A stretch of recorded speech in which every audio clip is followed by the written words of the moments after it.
Hello everyone. Let's continue on with 1,000 Boy Kisses. Chapter 3, from Rune's perspective. Rune, we need to talk to you, my papa said, as we ate our lunch in the restaurant overlooking the beach. Are you getting divorced? Papa's face paled. God, no, Rune. He assured me quickly and took hold of my mama's hand for emphasis.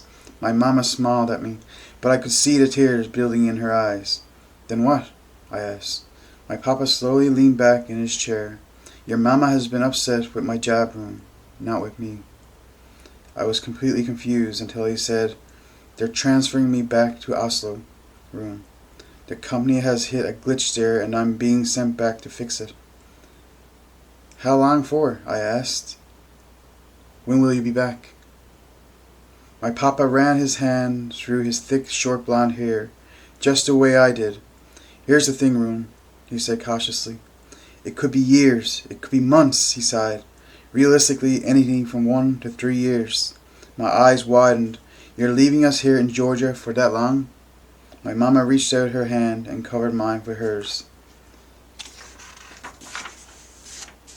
I stared blankly at it. I just got deja vu. Then the true consequences of what Papa was saying began seeping into my brain. No, I said under my breath, knowing he wouldn't do this to me. Couldn't do this to me. I looked up. I saw guilt wash all over his face. I knew it was true. I understood now. Why we came to the beach. Why he wanted us to be alone. Why he refused Poppy's company. My heart was sprinting as my hands fidgeted on the table. My mind span in circles. They wouldn't. He wouldn't. I wouldn't. No. I spat out. Louder drying stares from nearby tables. I'm not going. I'm not leaving her. I turned to my mama for help, but she lowered her head. I snatched back my hand from under hers. Mama, I pleaded, but she slowly shook her head. We're a family, Rune. We're not being split up for that long. We have to go. We're a family. No, I shouted, pushing my chair back from the table. I got to my feet, my fists clenched at my sides. I won't leave her. You can't make me. This is our home. Here. I don't want to go back to Oslo. Rune, my papa said, placatingly, standing up from the table and holding out his hands. But I couldn't be in this closed space with him. Turning on my heel, I ran out of the restaurant as fast as I could and headed down onto the beach. The sun had disappeared behind thick clouds, causing a cold wind to whip up the sand. I kept running, heading for the dunes, the coarse grains hitting my face. As I ran, I tried to fight against the anger ripping through me. How could they do this to me? They know how much I need Poppy. I was shaking with anger as I climbed the tallest dune and dropped down to sit on its peak. I lay back, staring at the graying sky, and pictured a life back in Norway without her. I felt sick at just the thought of not having her by my side, holding my hand, kissing my lips. I could barely breathe. My mind raced, searching for ideas of how I could stay. I thought of every possibility, but I knew my papa. When he decided on something, nothing would change his mind. I was going. The look on his face had told me clearly that there was no way out. They were taking me from my girl, my soul, and I couldn't do a damn thing about it. I heard someone climbing the dune behind me, and I knew it was my Papa. He sat down beside me. I looked away, staring out over the sea. I didn't want to acknowledge his presence. We were silent until I eventually cracked and asked, When do we leave? I felt my papa stiffen beside me, causing me to glance his way. He was already watching my face, sympathy in his expression. My stomach sank further. When? I pressed. Papa dropped his head. Tomorrow. Everything stilled. What? I whispered in shock. How is that possible? Your mama and I have known for about a month now. We decided not to tell you until the last minute because we knew how you would feel. They need me in the office by Monday, Rune. We've organized everything with your school, transferred your transcripts. Your uncle is preparing our house in Oslo for our return. My company has hired movers to empty our house in Blossom Grove and ship our belongings to Norway. They arrive tomorrow, shortly after we leave. I glared at my papa. For the first time in my life, I hated him. I gritted my teeth and looked away. I felt sick with the amount of anger coursing through my veins. Rune, my papa said softly, putting his hand on my shoulder. I shrugged off his hand. Don't, I hissed. Don't ever touch me or speak to me again. I snapped my head around. I'll never forgive you. I promised. I'll never forgive you for taking her from me. Rune, I understand, he tried to say, but I cut him off. You don't. You have no idea how I feel, what Poppy means to me. No damn idea, because if you did, you wouldn't be taking me away from her. You tell your company that you wouldn't move, that we had to stay. Papa sighed. I'm a technical officer, Rune. I had to go where I'm needed, and right now, that's Oslo. I said nothing. I didn't care that he was the damn technical officer of some failing company. I was pissed he was only telling me now. I was pissed we were going. Period. When I didn't speak, my papa said, I'm getting our things together, son. Be at the car in 5 minutes. I want you to have tonight with Poppy. I want to at least give you that much. When I didn't speak, my papa said, I'm getting our things together, son. Be at the car in 5 minutes. I want you to have tonight with Poppy. I want to at least give you that much. Hot tears built in my eyes. I turned my head so he wouldn't see me. I was angry, so angry that I couldn't stop the damn tears. I never cried when I was sad, only when I was angry. And right now I was so pissed I could barely draw breath. It won't be forever, Rune. A few years at most, then we'll be back. I promise. My job, our life, is here in Georgia. But I have to go where the company needs me, Papa said. Oslo won't be so bad. It's where we're from. I know your mama will be happy to be near family again. I thought you might be too. I didn't reply, because a few years without Poppy was a lifetime. I didn't care about my family. I was lost, watching the rhythm of the waves, and I waited for as long as I could before I got to my feet. I wanted to get Poppy, but at the same time, I didn't know how to tell her I was leaving. I couldn't stand the thought of breaking her heart. The horn sounded, and I ran to the car, where my family was waiting. My mama tried to smile at me, but I ignored her, and slid into the back seat. As we pulled away from the coast, I glared out the window. Feeling a hand on my arm, I turned to see Alton clutching onto the sleeve of my shirt. His head was tilted to the side. I ruffled his messy blonde hair. Alton laughed, but his smile faded, and he kept glancing my way the whole journey home. I found it ironic how my baby brother seemed to get how much pain I was in, way more than my parents did.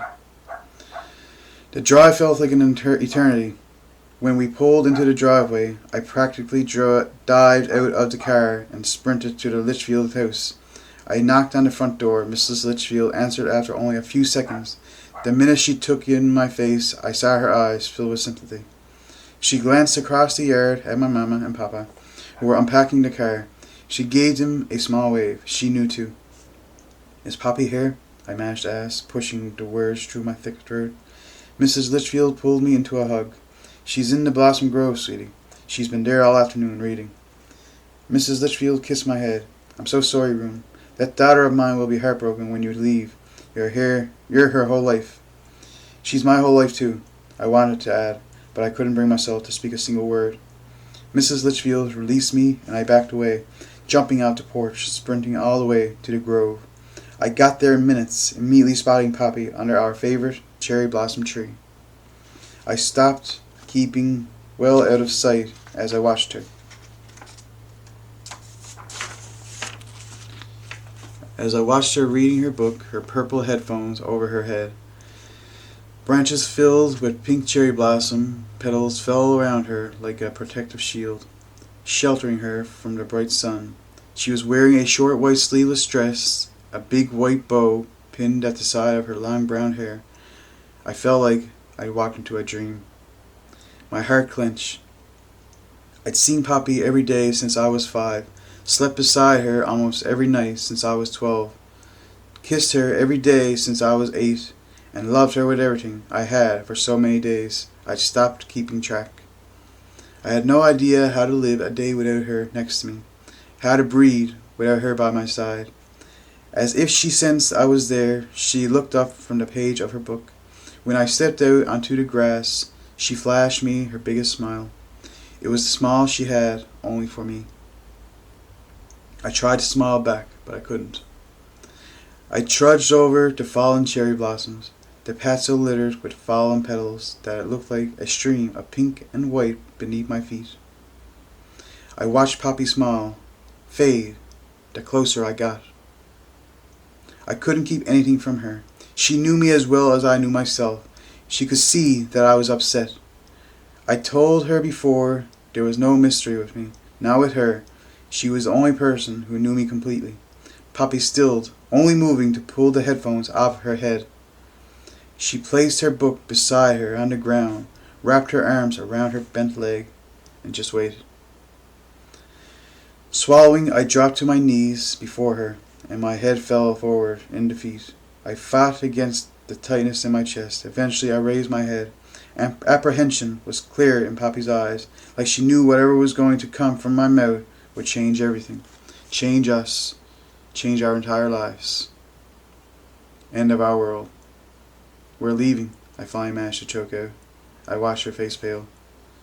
Glancing away, I managed to drag in another short breath, and I added, "Tomorrow, Poppyman, back to Oslo. Papa is taking me away from you. He's not even trying to stay." "No," she whispered in response. She leaned forward. "There must be something we can do." Poppy's breathing sped up. "Maybe you could stay with us. Move in with us. We can work something out. We can—" "No," I interrupted. "You know my papa wouldn't allow it. They've known for weeks. They've already transferred my schools. They just didn't tell me because they knew how I'd react. I'd have to go, Poppyman. I have no other choice. I had to go." I stared at a single blossom petal as it broke from a low-hanging branch. It drifted like a feather to the ground. I knew that, from now on, whenever I saw a cherry blossom, I'd think of Poppy. She spent all her time here in this grove, with me beside her. It was the place she loved the most. I squeezed my eyes shut as I imagined her in a grove, all alone after tomorrow. No one to go on adventures with her. No one to listen to her laugh. No one to give her heart-bursting boy kisses for her jar. Feeling a sharp pain strike my chest, I turned back to Poppy, and my heart tore in two. She was still frozen to her spot against the tree, but her pretty face was flooded with streams and streams of silent tears. Her small hand balled into fists that were shaking at her knees. "Poppyman," I rasped, finally letting all my hurt free. I rushed to her side and cradled her in my arms. Poppy melted into me, crying into my chest. I closed my eyes, feeling every bit of her pain. This pain was also mine. We stayed that way for some time, until finally Poppy raised her head and pressed her shaking palm to my cheek. "Rune," she said, her voice cracking, What will I do without you?" I shook my head, silently telling her that I didn't know. I couldn't speak. My words were trapped behind my clogged throat. Poppy lay back against my chest, her arms like a vice around my waist. We didn't speak as the hours ticked by. The sun faded to leave behind a burnt orange sky. Before long the stars appeared, and the moon too, bright and full. A cool breeze whipped around the grove, forcing the petals to dance around us. When I felt Poppy begin to shiver in my arms, I knew it was time to leave. A cool breeze. Lifting my hands, I ran my fingers through Poppy's thick hair and whispered, "Poppyman, we have to go." She only gripped me tighter in response. "Poppy," I tried again. "I don't want to go," she said almost inaudibly, her sweet voice now hoarse. I glanced down as her green eyes looked up and fixed on mine. "If we leave this grove, it means that it's almost time for you to leave me too." I ran the back of my hand down her red cheeks. They were freezing to the touch. "No goodbyes, remember," I reminded her. "You always say that there's no such thing as a goodbye, because we'll always see each other in our dreams, like Wycliffe." Your mama. Mama. Tears spilled from Poppy's eyes. I wiped the droplets away with the pad of my thumb. And you're cold, I said softly. It's really late, and I need to get you home so you don't get into trouble for missing curfew. Poppy forced a weak smile onto her lips. I thought real-life Vikings didn't play by the rules. I laughed a single laugh and pressed my forehead to hers. I placed 2 soft kisses on the corner of her mouth and replied, I'm walking you to your door, and once your parents are asleep, I'm climbing into your bedroom for one last night. How's that for rule breaking? Viking enough? Poppy giggled. Yes, she answered, pushing my long hair from in front of my eyes. You're all the Viking I'll ever need. Taking hold of her hands, I kissed the tip of each finger and made myself stand. I helped Poppy get to her feet and pulled her into my chest. I wrapped my arms around her, keeping her close. Her sweet scent drifted into my nose. I vowed to remember exactly how she felt in this moment. The wind grew stronger. I broke our embrace and took hold of Poppy's hand. In silence, we began walking down the petal-strewn path. Poppy rested her head on my arm, tipping her head back to take in the night sky. I kissed the top of her head and heard her sigh deeply. Have you ever noticed how dark the sky is about to grow? Like it's darker than anywhere else in town. It looks jet black but for the bright moon and twinkling stars. Against the pink of the cherry blossom trees, it looks like something from a dream. I tipped my head back to see the sky and smirked, and the smirk tugged at the corner of my mouth. She was right. It looked almost surreal. Only you would notice something like that, I said as I lowered my head back down. You always see the world differently to everyone else. It's one of the things I love about you. It's the adventure I met when I was 5. Poppy tightened her grip on my hand. My mama always said that heaven looks however you want it to look, you know? The sadness in her voice made my breath hitch in my throat. She sighed. Mama's favorite place was under our cherry blossom. When I sit there and look out along the rows and rows of trees, then up at the jet black sky, I sometimes wonder if she's sitting at the exact tree up in heaven, looking out along the cherry blossom trees just as we do, staring at the black sky above just as I am doing now. I'm sure she is, Poppyman, and she'll be smiling down at you, like she promised she would. Poppy reached out and captured a bright pink cherry blossom in her hand. She held it out in front of her, staring at the petals in her palm. Mama also said that the best things in life die quickly, like the cherry blossom, because something so beautiful can never last forever. Shouldn't last forever. It stays for a brief moment in time to remind us how precious life is, before fading away just as quickly as it came. She said that it teaches you more in a short life than anything that is forever by your side. My throat began to close at the pain in her voice. She looked up at me, because nothing so perfect can last an eternity, can it? Like shooting stars, we see the usual stars above us every single night, but most people take them for granted, even forget they are there. But if a person sees a shooting star, they remember that moment forever. They even make a wish at its presence. She took in a deep breath. It shoots by so quickly that people savor the short time they have with it. I felt a teardrop fall on our joined hands. I was confused, unsure why she was talking about such sad things, because something so completely perfect and special is destined to fade. Eventually, it has to blow away into the wind. Poppy held up the cherry blossom that was still in her hand. Like this flower, she threw it into the air. Just as a gust of wind came, the strong bluster carried the petals into the sky and away above the trees. It disappeared from our sight. Poppy, I went to speak, but she cut me off. Maybe we're like the cherry blossom, Rune, like shooting stars. Maybe we loved too much, too young, and burned so bright that we had to fade out.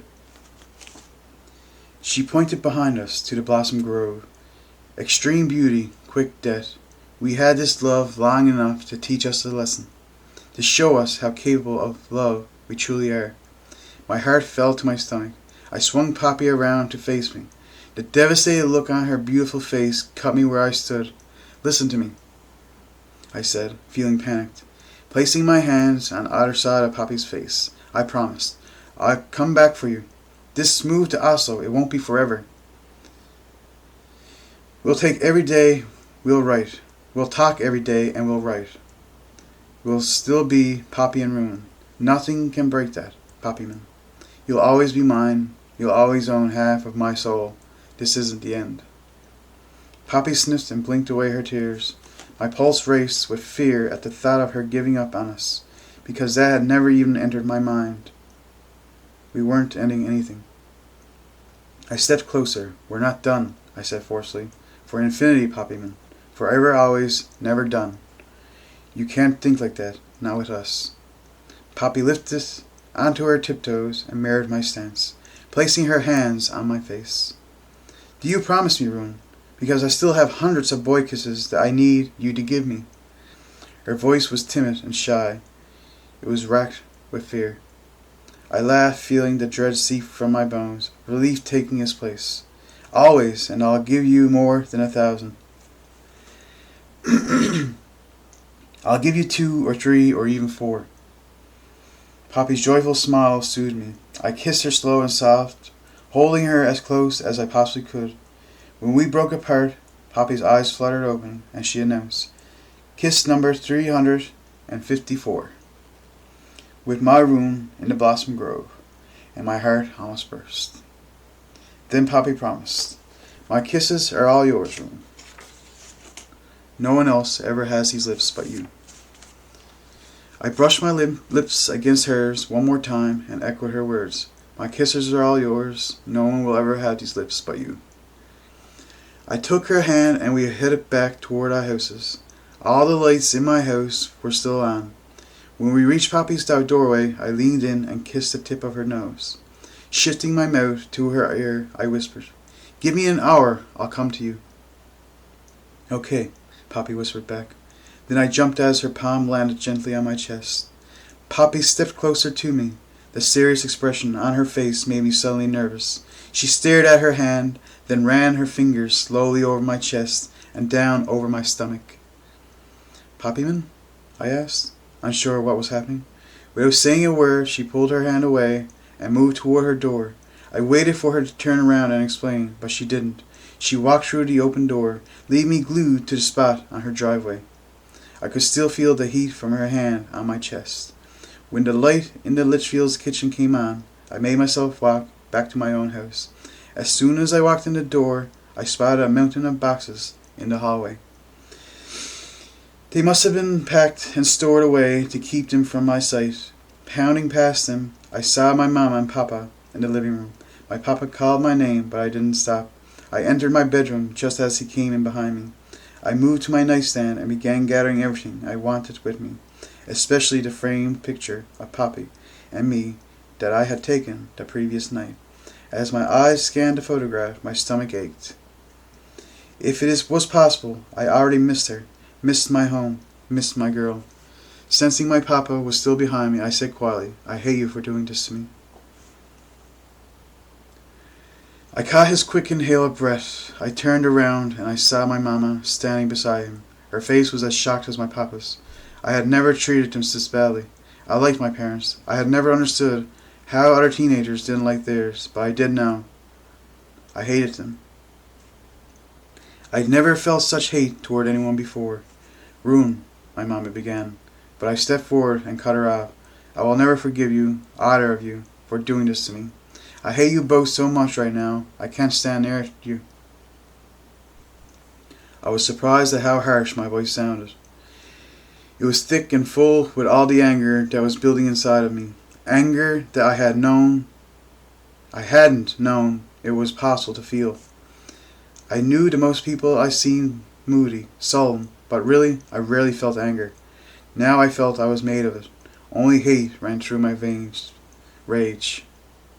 My mama's eyes filled with tears, but for once I didn't care. I wanted him to feel as bad as I did right now. Ruin, my papa said, but I turned my back to him. What time do we leave? I barked, interrupting whatever he was trying to say. We leave at 7 a.m., he informed me softly. I closed my eyes. I now had only hours with Papi. In 8 hours, I would be leaving her behind. Leaving everything behind, apart from this rage. I would make sure that travels with me. It won't be forever, Ruin. After a while, it'll get easier. You'll meet someone else eventually. You'll move on. Don't, I roared as I whipped around, throwing the lamp from my nightstand across the room. The glass bulb shattered on impact. I breathed hard, heart racing in my chest as I glared at my papa. Don't you ever say anything like that again. I won't move on from Papi. I love her. Don't you get that? She's my everything, and you're ripping us apart. I watched his face pale. I stepped forward. My hands were shaking. I have no choice but to come with you. I know that. I'm only 15. I'm not stupid enough to believe that I could stay here alone. I clenched my hands into fists. But I will hate you. I will hate both of you every single day until we return. You might think that just because I'm 15 I'll forget Papi as soon as some slut from Oslo flirts with me.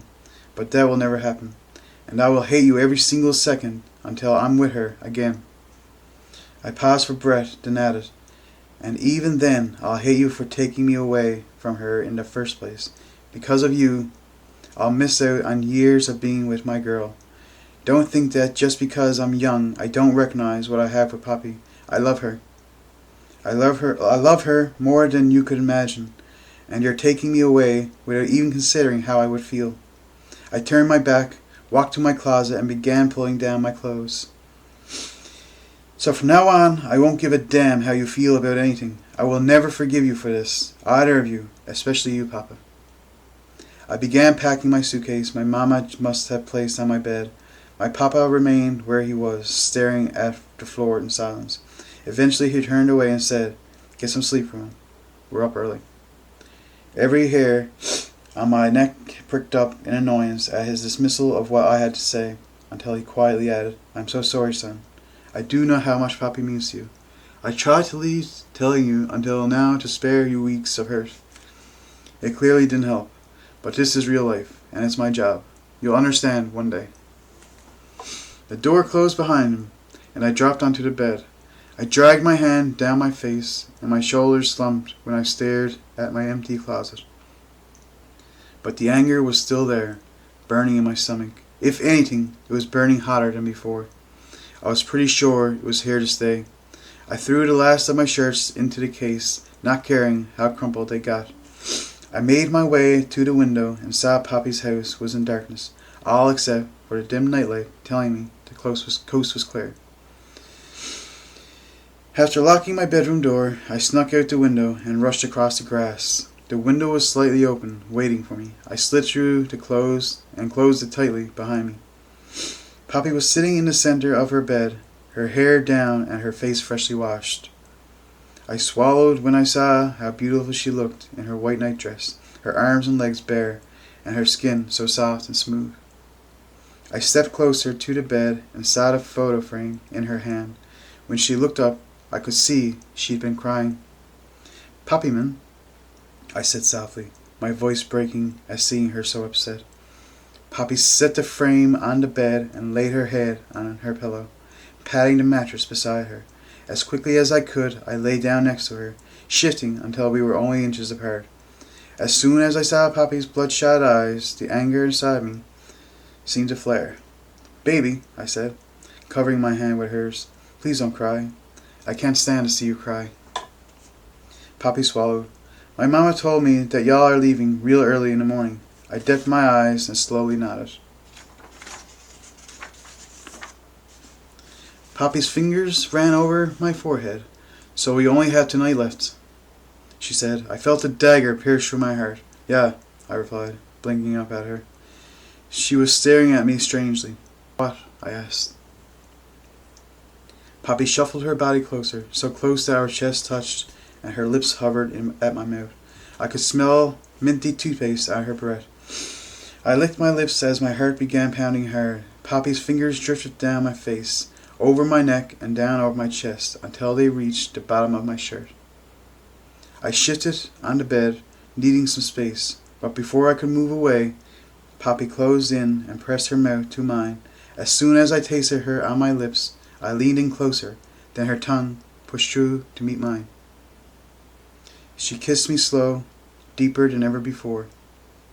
When her hand lifted my shirt and landed on my bare stomach, I snapped my head back and swallowed hard. I could feel Poppy's hand trembling against my skin.